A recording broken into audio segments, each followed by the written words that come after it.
Hi guys, how are you? Expensive. Hello, how are you? Hi. How are you doing? I'm doing great. So to start, I am a self-proclaimed yapper myself. I don't like silence. So I really loved Lee's inability to kind of let silence settle. He just monologued a bit. Yeah, It's a king. But nice. Yeah. Yes. when you guys get a script like that and it's, for Lee, it's monologues after monologues versus Eugene's almost near silence in response, how much does stuff like that inform you guys right out the gate about who these characters are? Well, a lot, but I will say to this, that Drew had less to play with than I did. I mean, I had most of the dialogue, but what he does with his performance is extraordinary. And if you watch the way he inhabits and is present, ever present in the movie, and that the sort of the wheels you can see turning constantly is a real, it's an incredible performance. It's an incredible mature performance. I'm just the one doing that. So much more than Yeah, that. yeah. Yada yada yada yada yada yada. When's he gonna shut up? Cut to Drew, gorgeous, just Lee's on a building. yeah, just gorgeously, beautifully lit. Yeah. Go back to him as much as we possibly can.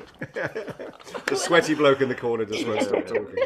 I wanted to ask about the leaning on buildings, but also just like I gasped when I heard "Come as You Are" as the needle drop. Like I truly gasped in a theater, and someone was like, "You can hear me lose my mind during it." But it's so beautiful to look at when those moments happen. But I'm seeing the final product when you guys Mm. are on set and you're like, and Luca's telling you to lean on something and just like kind of pose like Google Earth is taking your picture or whatever it is.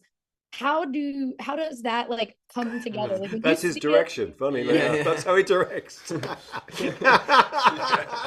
Just imagine Google Earth taking your picture. Yeah. Oh, okay. But when you He guys told see us that about final. he talked about the music Uh-huh. to us, but you don't have it playing on set. I mean, and because those scenes take the whole night to shoot, so you don't have it constantly playing. But it's a combination of those sets. It's what we're wearing. It's Jonathan Anderson's incredible costumes, and Lucas setting it up, and you know that these things are gonna. You don't. You just.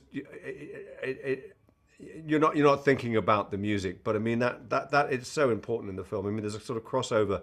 Burroughs' connection with those musicians, to Nirvana, to Kurt Cobain, and then the sort of the sense like people like Sinead O'Connor and Prince. I mean, sort of outsiders, sensitive outsider musicians. I mean, they're kind of that's such a sort of visceral part of it. And added to that, then Trenton Atticus is just off the charts. Soundtrack is like so.